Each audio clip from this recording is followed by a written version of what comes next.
చిన్నవాడు చేద్దాం అంకుల్ గారు టీవీలో కనబడతారా? మీడియా మేము జనాలకి చూపిద్దామని వచ్చాము.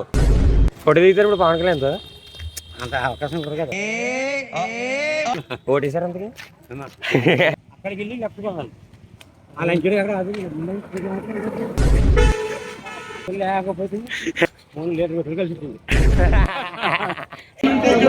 నాన్నగారు రండి కలిగిపోతున్నారు. ఈయనండి మా అన్న కొట్టుకున్నాడు. సైలెంట్ గా ఏం చేస్తాం కదా. ఆటోస్ ఆటోస్ తాతగారే ఎత్తుకుంటారు పాపం. మీ బాస్ కి తెలుసా ఎంత డేంజరస్ గేమ్ ఆడుతున్నాడు అతను? Seize the ship.